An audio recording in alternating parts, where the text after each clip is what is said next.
그러니까 동산, 부동산. 또 어떻게 해봐. 다 칠판이 안 되니까 칠판. 그리고 두 번째 거. 부동산 중개소에 매매하는. 뭐? 부동산 중개소에. 중개소에서 매매를 해? 그 중개 아니야? 아파트를 그냥 매매하는. 아파트? 아, 그렇지. 중개를 받아서 매매하는 거. 오케이. 그리고 주식을 매매하는. 주식을 매매하는 거? 응. 전부 다. 전부 다? 오케이. 다른 친구들 해왔어요? 근데 이해는 못한 것 같네. 일부 이해했어? 보자. 그럼 조금 이따 보도록 하고. 이제 권리를 취득하게 되면 우리가 법에서 얘기할 때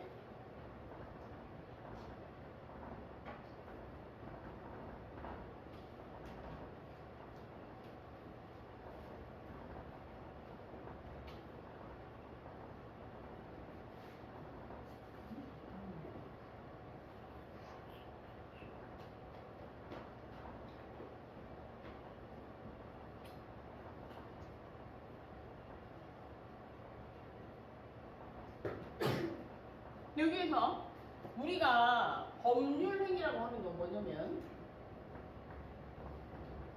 우리가 지금 하고 있는 행위가 모두 이런 것들 다 행위라고 하지. 그게 법에 근거가 있다는 거야. 법에 근거가 있다는 건 뭐냐면 문제가 발생했을 때 법에서 구제해 줄 수 있다는 얘기야. 법에서 이렇게 하라고 돼 있다는 거야. 예를 들어 민법이나 상법이나 이런 것들은 사인 간의 거래이기 때문에 사적인 이익을 추구하는 거래이기 때문에 사적 자치가 기본이야. 사적 자치는 뭐야? 니들끼리 알아서 해. 대신 도와달라고 하면 도와주겠다는 거지. 그러니까 알아야 도와달라고 하지. 근데 형법은 금지된 행위와 금지된 행위와 해야 되는 일 두 가지를 적어놓고 그걸 어겼을 때 나라에서 범죄를 만든대. 그래서 그건 다른 문제. 우리가 배울 건 지금 개인 간의 이익이나 기업과 개인과 기업 간의 이익이 개인 그리고 개인과 기업과 기업 사이에서 뭔가 거래가 이루어지는 걸 얘기하는 거잖아. 그게 법에 이렇게 하라고 적혀있대. 그게 법률 행위야. 그래서 예를 들어서 보면 개인 간의 법률 행위는 민법에서 규정하면 되는데 민법은 니들끼리 그냥 알아서 해야. 거래에 있어서 이렇게 하는데 니들끼리 알아서 하고 네가 생각했을 때 정말 아니다 싶으면 와 도와줄게 이거야. 근데 얘는 그러면 이윤을 추구하는 거야?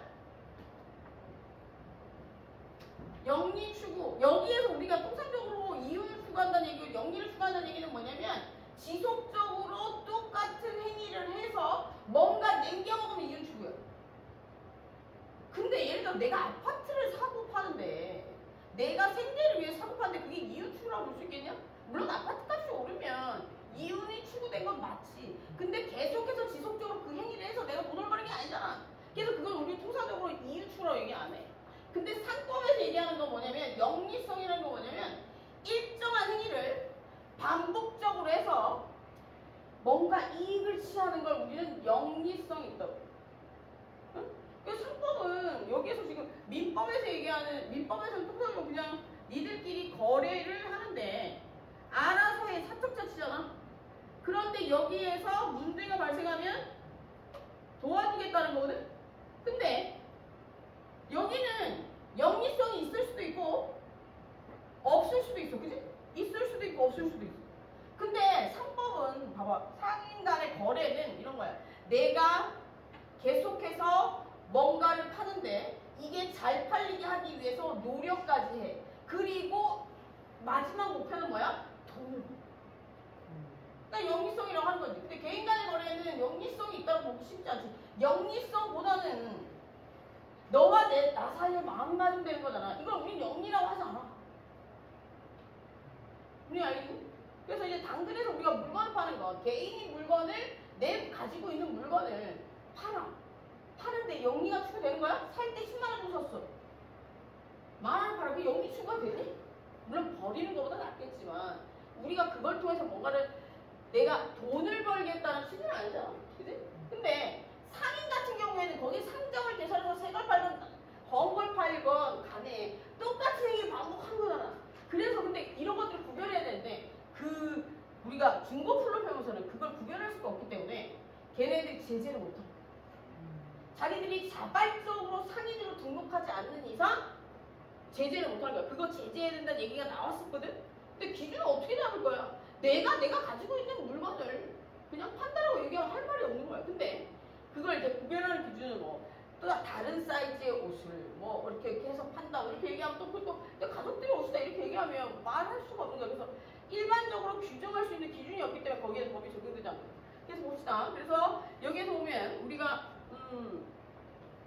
민법은 이윤 추구라기보다는 사적 자치가 맞는 거고, 그 중에 거래 중에 그 민법에서 얘기하는 법률행위 거래 중에 이윤을 추구하는 애들이 있었대. 그 이윤을 추구하는 애들은 내가 뭐라고 그랬어?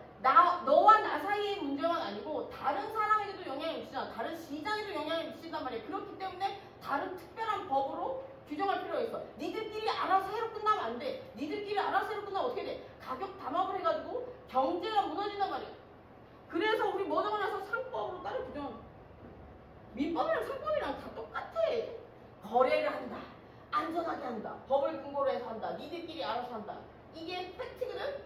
그런데 상법으로 넘어오면 상거래를 기본으로 하는 법률행위는 뭐냐면 너와 나 사이의 얘기 아니야. 제3자도 관련이 있단 말이야. 그러니까 나라에서 그냥 내버려 둘 수 없어. 네가 나한테 와서 도와달라고 얘기하기 전에 제재가 들어간단 말이야. 이해되니? 물건을 파는 거나 내가 혼자서 뭔가를 하는 거랑 뭐가 다르냐 생각할 수도 있거든. 굳이 적을 필요가 있냐 생각할 수도 있는데 본질이 다르단 말이야. 그죠? 너와 나 사이 끝나는 일이 아니라고. 우리가 이런 거잖아. 연애하는 거랑 결혼하는 거 똑같아? 연애는 둘이서 끝나지만 결혼은 뭐야? 가족이 엮이는 거기 때문에 헤어질 수도 있어. 난리 나잖아. 결혼할 때 되면 내 축을 월급 파고 나고 난리나. 왜 그런 거야? 연애할 때는 둘만의 문제야. 둘이죠. 끝이야. 그런데 결혼은 제3자들이 막 엮여 있잖아. 어머니, 아버지, 할아버지, 할머니, 동생, 기타 등등, 누나. 특히 누나. 조심해. 나 같은 누나. 난 특히 1년 와서 알았는데. 근데 우리 옳게는 날 싫어하더라고. 왜 그럴까? 너무 반성을 안 해서? 아닐 거야. 분명히 뭔가 있겠지. 어쨌든 그렇습니다. 남의 사생활에 관여하지 마세요. 동생이 잘 살고 못 살고 내비두세요. 그래서 여기서 보면 민법 권리의 주체는 뭐냐면 법률행위에 좀 영향을 미치는 법률행위에 영향을 미치는데 뭘 해서 영향을 미치냐면 일정한 의사표시를 해서 영향을 미칠 수 있어. 이게 권리의 주체야. 그러면 여기에서 민법에서 권리의 주체는 개인 대 개인이야. 그지? 근데 상법에서 권리의 주체는 누가 될까? 얘를 판매자. 그렇지. 예를 들어 내가 A와 B 사이에 뭐가 일어났냐면 여기 상인. 여긴 1. 상인이 될 수도 있고 같은 상인이 될 수도 있고 두 번째 소비자가 될 수도 있어. 그지? 사는 사람. 쉽게 이야기하면 사는 사람. 그럼 이랬을 경우에 여기 만약에 뭔가 물건을 팔아. 사고 팔아. 사고 팔 때 이런 사고 파는 법률 행위에 영향을 미칠 수 있는 상인은 있잖아. 그래서 권리의 주체인 거야. 그러면 상대편 상인은 영향을 미칠 수 있어? 가격이나 그리고 내가 예를 들어 물건에 대한 질이나 가격이나 이런 거에 대해서 영향을 미치고 거래를 할 것인가 말 것인가 결과가 달라질 수 있잖아. 그렇기 때문에 여기 보면 상대방이 상인이든 소비자든 여기에 영향을 미칠 수 있어. 그래서 권리의 주체는 상법에서 얘기하는 권리의 주체는 상인 그리고 소비자는 있는데 소비자는 상법으로 규정한다기보다는 다른 법들로 규정한 것들이 많기 때문에 여기서 상인만 보자. 그러면 상인은 상법에서 얘기하는 상인은 1. 사람 개인 일반인 사람 그냥 사람 자연인 의사표시를 할 수 있는 건 자연인 법인 두 개란 말이야. 자연인은 뭐야? 권리를 취득하는데 어떻게 권리를 취득하는 거야? 자연인이 뭐냐면 태어나서 주민등록번호를 가지면 권리를 취득하는 거야. 권리를 취득했다는 얘기는 뭐냐면 헌법에서 얘기하는 기본권들을 가질 수 있다는 거야. 재산권 또 뭐 있어? 헌법에서 얘기하는 거 또 뭐 있니? 행복지원권 뭐 자유권 뭐 이런 것들 다 가질 수 있다는 거야. 그지? 그러면 이건 뒤집어서 얘기하면 그런 권리를 가질 수 있다는 얘기는 누군가가 그걸 침해하면 어떻게 된다는 거야?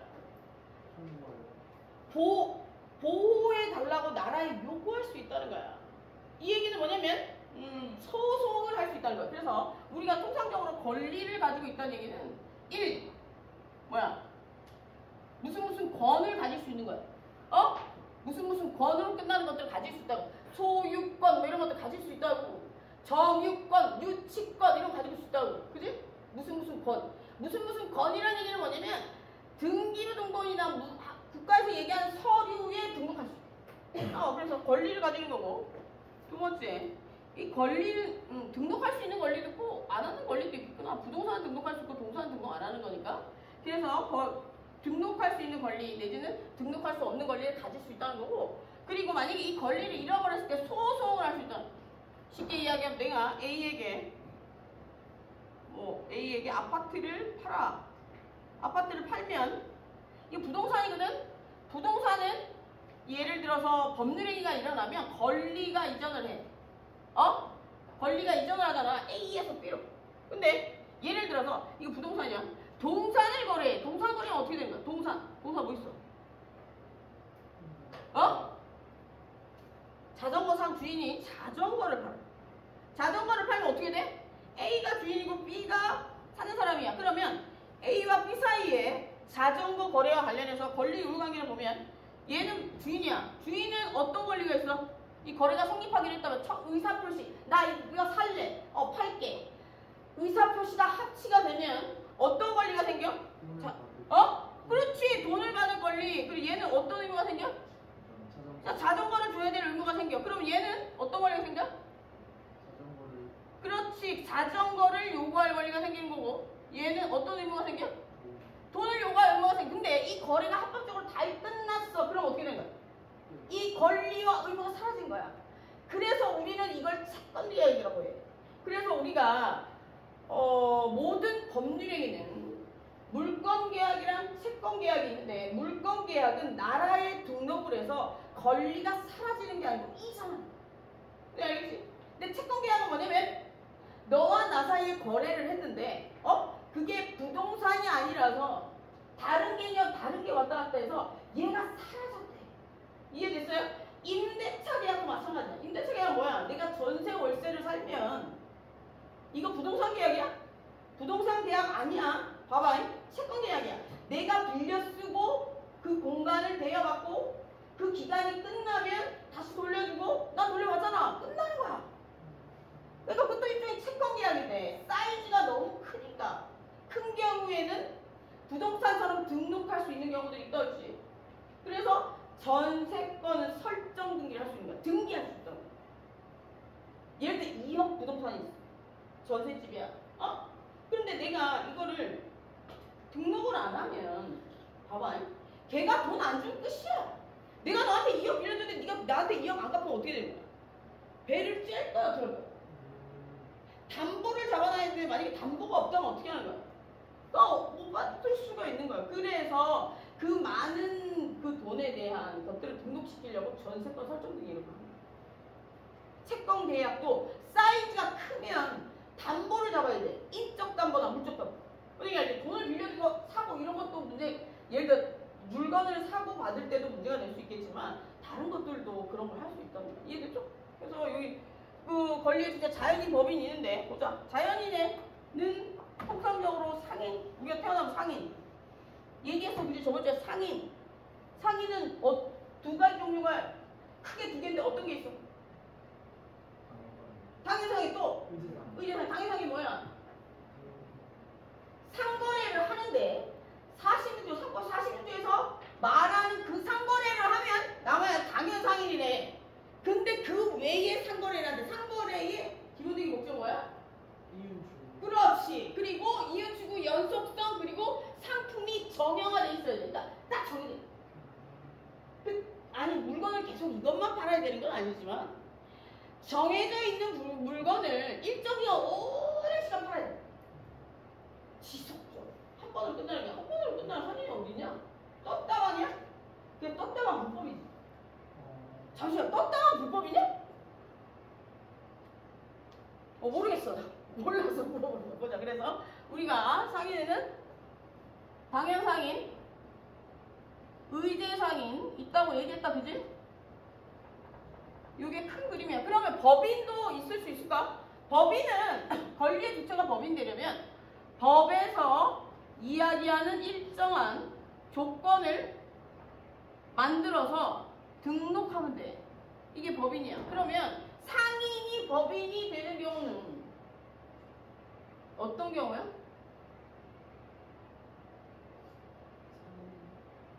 똑같겠지. 법에서 얘기하는 46조 그리고 46조 이외에 상거래를 했을 경우에, 그래서 개인이 상거래를 하면 당연상인, 의제상인이라고 얘기하고 예를 들어 법인이 하면 다른 단어로 쓰겠지. 당연상인, 의제상인이 맞지만 보자. 그럼 어떻게 쓰는 거야? 여기 보면 상인 자격의 취득과 관련해서 자연인 같은 경우에는 43페이지 보면 그 자연인은 당연상인 또는 의제상인의 요건을 충족시킴으로써 상인이 된다. 그래서 당연상인 같은 경우 선법에서 얘기한 46조의 일정한 행위들을 하게 되면 당연상인이야. 의제상인은 뭐야? 상거래를 하는데 46조 이외의 상거래를 해서 이유축을 하게 되면 의제상인인 거야. 그래서 가충으로서 상이 된다. 이러한 요건을 언제 구비했는지 볼 것인가에 관해서는 썰이 달릴 때, 썰이 달리면 학설 알아야 돼, 몰라야 돼? 몰라 돼.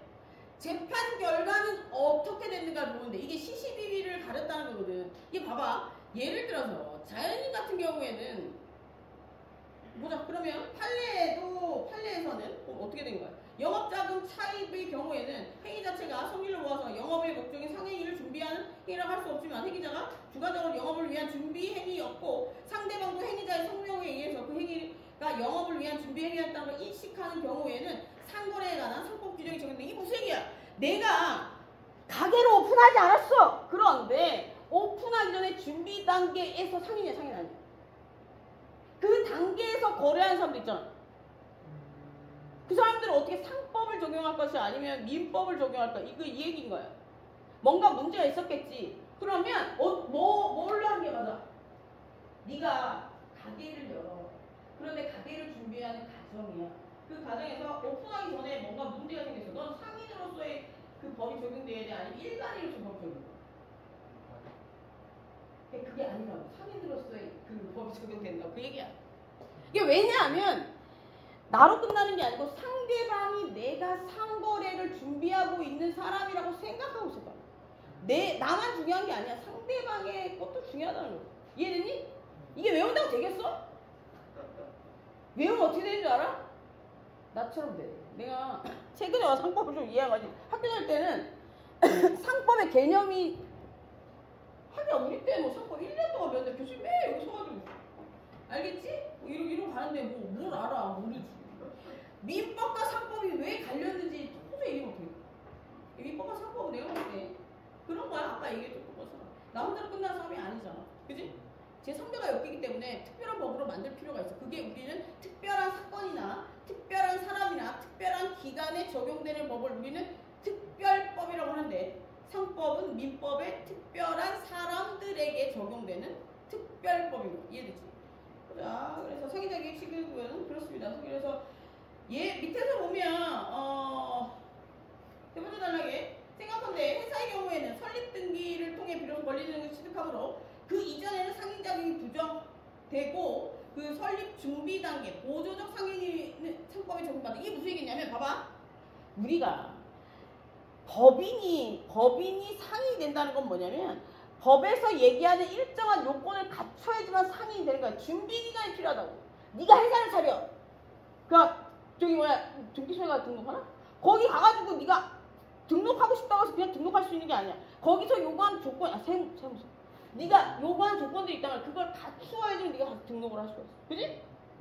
근데 그 요건을 갖추는 동안 가게를 얻고 물건 납품하고 수찾고 이러는 과정 동안 문제가 생기면 이 사람은 상인이야, 상인이 아니야?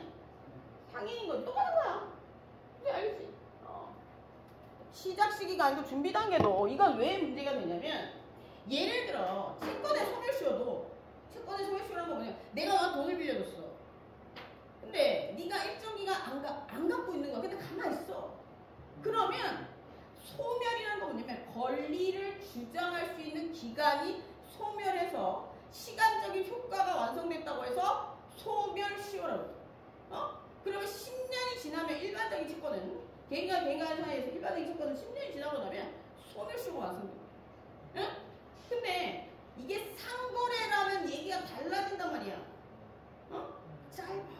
5년인가? 5년이지? 넌 왜 이렇게 많이 하니? 부담스럽게. 5년이야.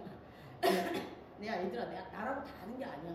내가 가끔 틀리면 조용히 집에 가서 체크했다가 나한테 얘기해.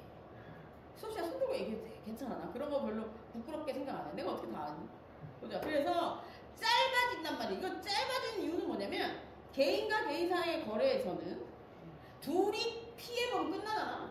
근데 상거래는 있잖아. 제3자가 시장에 엮여있다고 했잖아. 그러니까 짧아지는 게 맞는 거지. 그동안 아무 얘기도 안 하고 있었으면 바보인 거야. 이게 적용되는 법이 다르단 말이야. 그래서 내가 만약에 그 준비 단계에서 상인이었다면 채권의 소매시효. 채권이라는 건 뭐냐면 내가 너한테 뭘 주고 받을 수 있는 권리잖아. 채권 계약에서. 예를 들어서 뭔가 물건을 납품하는 거. 뭐 예를 들어서 뭐 그 가게에 시설하는 거. 이건 채권 계약이야. 그지? 그럼 내가 어떤 가게에 어떤 회사에 신뢰를 만들어줬어. 근데 그 사람 돈을 안 줘. 근데 만약에 이게 일반적인 거래라면 일반적인 거래는 어떻게 될까? 아니다. 채권의 소멸시효에서 잠시만. 채권 채무관계. 그러면 노동력 제공 다를 수도 있겠네. 어쨌든 이거 좀 생각해봐. 아니 사업마다 조금 달라. 일반적으로는 10년이고 5년인데 예를 들어서 이거는 노동법 이런 건데 예를 들어서 내가 어떤 회사에 일을 하게 되면 회사를 퇴직하고 나서 얼마 지나면 돈 못 벌어. 이건 채권의 소멸시효와 관련이 있는 건데 채권의 소멸시효는 일반적으로 1일 거야. 예를 들어 10년은 일반적인 채권 채무관계를 얘기하는 거야. 근데 예를 들어 내가 일을 했대. 네가 회사에 취직했다고. 근데 이 회사를 퇴직했는데 사장님이 언제까지 돈 안 주면 너 오빠는 돈을 안 주고 있는데 네가 입을 딱 다물고 있으면 되는 거야. 3년이야. 3년 지난 동안 아무 소리 안 하고 가만히 있으면 돈을 급여를 못 받는 거야. 그리고 음식값은 어떨까? 예를 들어서 학교 앞에 있는 사장님이 술집 하는 사장님이 맨날 오는 애가 있었어. 애가 있는데 술값을 자꾸 안 내. 그럼 채권 채무관계잖아. 일반적인 채권 채무관계라면 10년이야. 그런데 이거는 아니야. 이거는 뭐 상인이랑 그래서 그런 게 아니고 상인이랑 예를 들어서 지금 상인이랑 일반이잖아. 얘는 1년이란 말이야. 1년 동안 얘기 안 하면 못 받아. 이게 달라 조금씩. 채권의 소멸시효가. 그래서 상인에게 넘겨서 상인자계 상실은 영업이 종료하면 상실하게 됩니다. 그래서 자연인은 상인자격은 영업 폐지로 인해 상인자격을 상실하고 영업 폐지 시기는 기본적으로 영업활동뿐만 아니라 사후 처리까지 종료한 때를 얘기한대. 그러니까 문을 닫았다고 해서 끝이 아니잖아. 이후에 처리할 절차들이 여러 가지 남아있잖아. 그걸 끝날 때까지 걔는 상인인 거야. 상인이라는 얘기 뭐야? 상법이 그냥 적용된다는 거야. 상법에서 이야기하는 모든 것들이 적용된다는 거야. 준비 단계에서부터 완벽하게 다 끝날 때까지. 오케이. 그리고 법인 같은 경우 보자. 법인 같은 경우에 일반적으로 사법인이랑 비영리 법인인데 사법인은 뭐야? 사적인 이익을 추구하는 법인이 사법인이겠지? 사적인 이익을 추구한다는 얘기가 뭐야? 회사가 이윤 추구를 한다는 얘기야. 그지? 그러면 여기서 회사가 이윤 추구를 하는 거니까 영리법인을 얘기하는 거지. 그러면 율법에서 얘기하는 법인은 종류가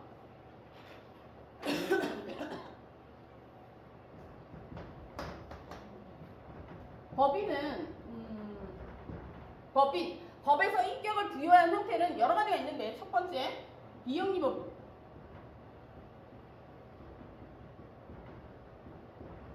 영리법인 이렇게 있거든. 이게 비영리법인이랑 영리법인이 비영리법인은 이윤 추구를 못하니? 그렇지. 회사의 단체의 목적이 뭐냐는 거야. 예를 들어 민법에서 얘기하는 재단법인이나 사단법인은 그냥 가장 대표적인 게 뭐야? 학교는 이윤 추구 안 해? 학교는 이윤 추구 쪽으로 결과가 나는 경우도 있어. 하지만 등록 받잖아. 하지만 학교가 설립된 목적이 뭐야? 단체가 설립된 목적이 뭐야? 학문 연구와 탐구야. 탐욕을 누리면 안 되는 거야. 그런데 그 목표를 향해서 달려가는 중에 뭐가 생겼어? 돈이 생겼대. 그건 돼. 이건 우리 비영리법인이라고. 비영리법인 중에 우리가 알고 있는 뭐 재단법인이 가장 대표적인 게 저기 뭐야? 학교고. 그리고 사단법인이 가장 대표적인 게 뭐야? 복지단체. 우리 TV에서 많이 보잖아. 코끼리가 아니지. 사자? 바다사자가 죽고 있어요. 뭐 표범이 죽고 있어요. 나오잖아. 그게 사단법인이야. 사단법인이냐? 사람이 모여서 만든 단체를 사단법인, 재산이 모여서 만든 단체 재단법인인데 걔가 만약에 사단법인이라면 얘는 비영리를 추구하기 때문에 어떻게 되는 거야? 돈을 다 기부받아서 해야 되는 거야. 또 알겠지?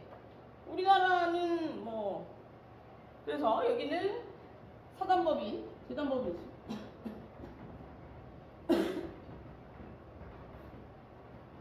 그러면 법인을 차렸는데 이윤이 추구된대. 영리법인이잖아. 영리법인 이윤이 추구됐다는 얘기는 뭐야? 상거래를 했다는 거거든. 얘는 상거래를 한 게 아니야. 뭐 이 조직의 목적이 상거래가 아니었다고. 얘는 이 조직의 목적이 상거래라는 영리법인은. 응? 그래서 얘는 뭐 가장 대표적인 게 뭐야? 회사겠지.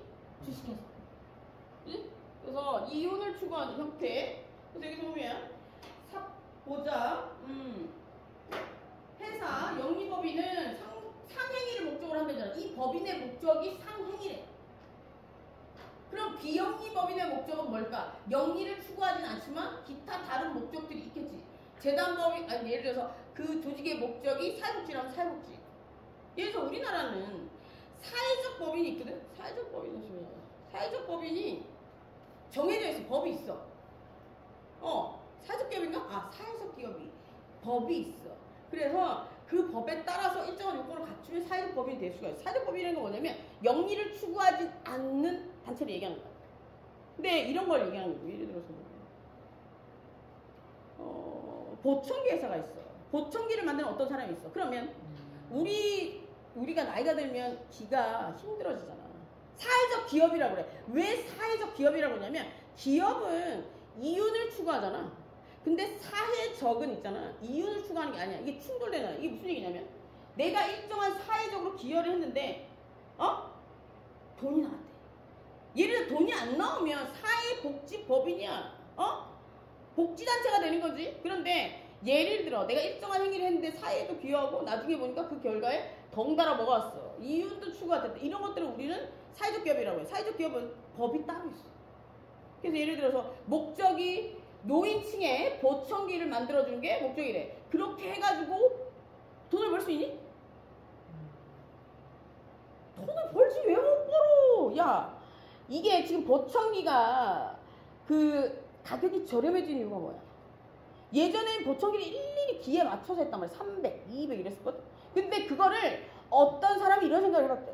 아, 이거를 그 가게에 있는 양복들처럼 똑같이 맞추면 어떻게 돼? 어떻게 돼? 가격이 어떻게 돼? 막 대량으로 찍어내면 어떻게 되는 거야? 싸지지.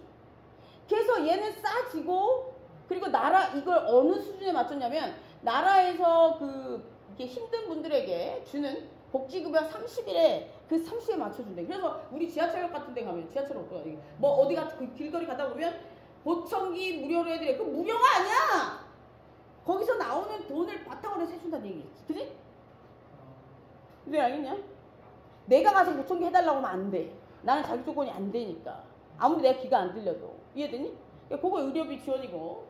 그리고 뭐 얘기했던 거지? 그래서 그런 것들을 했더니 내가 돈을 벌었대. 솔직히 얘기해서 그 정형화된 탁 만들어진 보청기 만드는데 얼마나 들겠냐? 얼마 들까? 얼마 안 들어. 그러니까 걔는 돈을 벌 수 있었던 거지.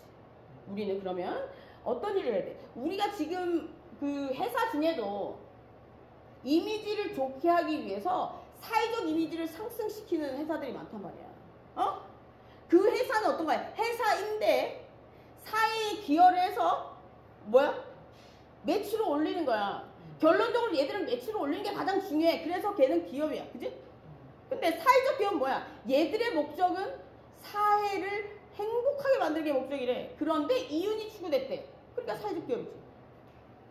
재단법인, 사단법인, 복지법인하고 다른 거야. 복지법인은 어떤 하나의 그런 것도 하면 안 돼. 영리활동도 하면 안 된다고. 그래서 유네스코? 그런 데서 돈 되는 일 하면 안 돼. 불법이야. 근데 뭐 불법이긴 뭐 불법이나 하면 되지. 그렇다는 거야. 이게 조직의 형태만 약간 바꾸면 될 수 있는데 걔네들이 강조하는 게 뭐야? 저희는 100% 기부금이다. 당연하지. 기부금으로 받지 않으면 영리를 추구하는 단체가 되기 때문에 불법이야. 그러니까 아예 그 조직의 이름을 사회적 기업으로 그 조직 재단법인 사단법이 아니고 사회적 기업으로 바꾸면 이윤 추구를 해도 되지. 그러니까 뭐 우리가 내는 뭐 아프리카에 있는 애들에게 돈을 준다. 이게 다 사회적 기업이 아니고 뭐 재단법인 사단법인 이런 복지법이냐 절대로 이윤 추구 활동을 하면 안 되고 100% 기부를 받아서 해야 되는 법인입니다. 그래서 그런 것들은 이제 비영리 법인이라고 하고 봅시다. 그래서 여기서 보면 회사는 영리를 추구하는 법인이야. 그래서 여기 영리 법인은 상행의 목적으로 하는 상행 이외에 영리 목적으로 하는 회사가 되고 영리를 목적으로 하든 상행 이외에 이게 무슨 얘기야? 46개에 해당하느냐 안 하느냐 당연 상행, 우대 상행 얘기하는 거 아니야? 그런 것들을 목적으로 하든 회사가 되고 상이 된다. 그래서 설립 등기 이전에 마침으로써 법인격과 상인 자격을 동시에 취득한데 법인격은 뭐야? 법적으로 인격을 부여하는 거야. 사람으로 따지면 주민등록번호가 생기는 거야. 상인 자격의 취득이라는 건 뭐야? 상거래를 시작했다.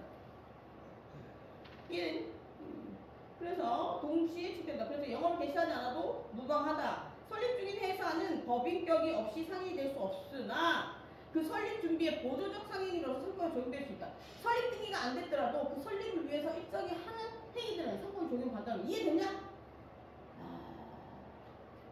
다음 주는 더 빨라졌어. 봅시다. 그래서 그 법인의 형태는 비영리 법인이 있다고 그랬어. 비영리 법인은 여기 보면 뭐 공익법인, 중간법인 뭐 이런 거 있는데 몰라도 영리를 추구하지 않는 법인은 그냥 비영리 법인이라고 생각해. 뭐 종교단체도 학술단체도 자선단체도 다 공익법인이죠. 중간단체는 중간법인은 뭐야? 사업부죠. 이게 넘어가고 공법인은 공적인 이익을 공법인 일반적 공법인 국가나 지방단체와 같은 일반적 공법인은 그 존립 목적이 특정 사업으로 제한되어 있지 않으며 국민 내지는 주민의 복지 등진 등 일반적인 행정 목적을 위해 존재한대. 야, 봐봐. 일반적 여기 상거래가 아니야. 얘는 그냥 법인에 대해 설명한 거야. 근데 이제 법인 중에 상거래가 목적인 경우도 있고 상거래가 목적이 아닌 경우도 있다. 이윤 추구도 있고 이윤 추구 아닌 경우도 있다 그랬어. 근데 이제 국가가 개입하게 되면 공법인 거야. 이해됐어? 사법인은 뭐야? 사사로운 인간관계 성립될 수 있는 법인이래. 상거래, 시장 경제에서 만들어질 수 있는 법인이 사법인이야. 사적인 이익관계를 나타내는. 회사의 목적이 이윤 추구잖아. 그럼 공법인은 뭐냐면 단체, 권리의 주체가 달라져. 누구야? 국가나? 그렇지. 국가가 권리의 주체, 국민이 누구야? 권리 객체가 되는 거야. 근데 공적인 목적으로 만들어진 단체들도 있잖아. 그런 것들도 포함되는 공법인. 그래서 국가나 지방단체와 같은 일반적인 공법인은 존립 목적은 특정 사업으로 제한되어 있지 않으며 여기서 보면 국민 내지 국민의 복지 증진을 하기 위해서 존재한다. 공법인이라는 얘기는 공공의 이익을 추구한다는 얘기는 뭐야? 나만의 이익이 아니고 많은 사람들의 이익을 추구한대. 그 얘기는 뭐야? 국민을 위해서. 공법인은 어떤 것들이 있냐? 철도공사. 응? 뭐? 철도공사. 그렇지. 우리가 공기업에 취직하고 싶대나 그런 얘기야. 그런 것도 들어갈 수 있겠지. 그리고 특수적 공법인 넘어갔어. 여기 뒤에 나오네. 특수공법인. 한국전력공사. 우리가 네가 지금 얘기한 건 특수한 형태의 공법이니까 공적 이익을 추구하는데 특수한 형태래. 특수하다는 얘기는 뭐야? 영역을 정해놨대. 예를 들어 한전이면 한전. 뭐 있냐? 공법인? 공기업? 한전. 또 뭐 있어? 여기 있네. 석탄. 그리고 야, 근데 철도는 넘어가지 않았냐? 실시간에 찾아볼게. 철도는 넘어가냐? 아직 공법이냐? 아직 공법이네. 야, 쟤는 도대체 정체가 뭐니? 그죠? 그리고 이제 우리가 이걸 권리를 행사하려면 봐봐. 권리를 행사하려면 일정한 이 권리에 대해서 내가 너에게 야 너 이거 팔아 이렇게 얘기할 때는 내가 이걸 팔고 사고 할 만한 능력이 되느냐 안 되느냐를 찾아봐야 돼. 이걸 우리는 뭐라 그래? 그 법률행위를 할 수 있는 능력이 있느냐 없느냐. 자연인에서는 이제 민법에서는 어떤 것 때문에 되냐면 일반인 성인이 거래하는 건 행위 능력이 있다고 얘기해. 법률 행위를 할 수 있는 능력이 있느냐 그게 행위 능력이야.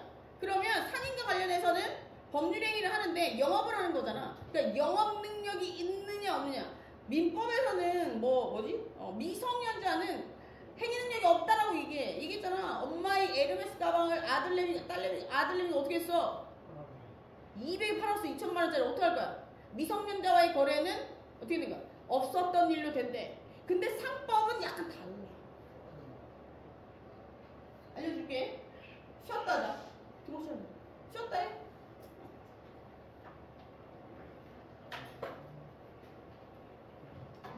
야, 니 책상 없니?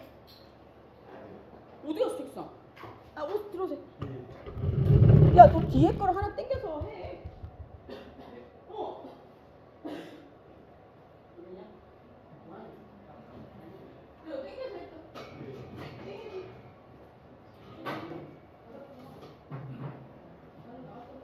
자, 우리 학생들 처음 만나뵙게 돼서 반갑습니다. 네, 반갑죠? 네. 그런 건 아니고요. 요새